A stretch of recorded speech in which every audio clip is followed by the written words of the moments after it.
సంగారెడ్డి జిల్లా పుల్కుల్ మండలంలో ధాన్యం కొనుగోలు పూర్తయినప్పటికీ లారీల కోసం రైతుల నిరీక్షణ తప్పడం లేదు. ధాన్యం తూకం వేసి సంచుల్లో నింపినప్పటికీ లారీలు సమయానికి కేంద్రాల వద్దకు చేరుకోకపోవడంతో రైతులు పడిగాపులు కాయాల్సిన పరిస్థితి ఎదురైంది. మరోవైపు రైస్ మిల్లర్లు ధాన్యం కొనుగోలు చేయడం లేదని మిల్లర్లపై మండిపడుతున్నారు. 20 రోజుల క్రితం తడిసిన ధాన్యాన్ని ఆరబెట్టామని మళ్లీ ధాన్యం తడిసి ముద్దైతే పరిస్థితి ఏంటని రైతులు ఆవేదన వ్యక్తం చేస్తున్నారు. వరి ధాన్యము కొనుగోలు చేస్తున్నారు, జోకుతున్నారు, అట్లనే సంచులు పెట్టేస్తారు. ఏమన్నా అడిగితే ఇప్పుడు ఇంకా కొన్ని జోకని కూడా ఉన్నాయి.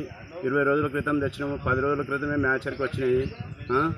కానీ జోకుతున్నారు, అట్లనే ఉంటున్నాయి. లారీలు కూడా ఇప్పుడు 2 రోజులు 3 రోజులు అయిపోయి ఒక 3 లారీలు అవి ఇక్కడ స్థానికంగా ఉన్నటువంటి మిల్లర్ తీసుకోవడం లేదు.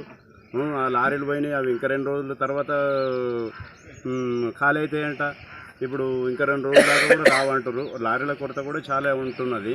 వర్షం పడుతూనే ఉన్నది, అప్పుడో ఇప్పుడు ఇంకా జల్లులు వస్తూనే ఉన్నాయి. వర్షం జల్లులు కూడా అంతా కప్పిపెట్టుకొని ఉన్నాము. దీనికి పూర్తి స్థాయిలో స్పందించి అధికారులు స్పందించి మరి ఆ లారీల కొరత ఏమో చూసి లారీలు పంపించి మరి ధాన్యాన్ని మొత్తం ఎత్తేసేటట్టు చేయగలరని మేము. ఈ మొలకలు వచ్చినాయి బాగా. ఈ మొలకలను ఎవరు తీసుకోవాలంటే తొందరగా తీసుకుంటారు. మాకు చాలా బాధ అవుతున్నది. ఇది నాని చేసి కష్టం చాలా బాధ అవుతున్నది. ఎందుకంటే తొందరగా పోతే ఏమంటే తొందరగా పోతలేవు. ఈ లారీలతోటి బాధ అవుతున్నది. మళ్ళీ అంటే ఇది కొనేటోళ్ళు కూడా తొందరగా వస్తలేరు. మాకు బాధ అవుతున్నది చాలా. ఇది 3 మాటలు 4 మాటలు నేర్పు అవుతుంది రోజు. కానీ పొద్దునకంగానే వాన వస్తున్నది.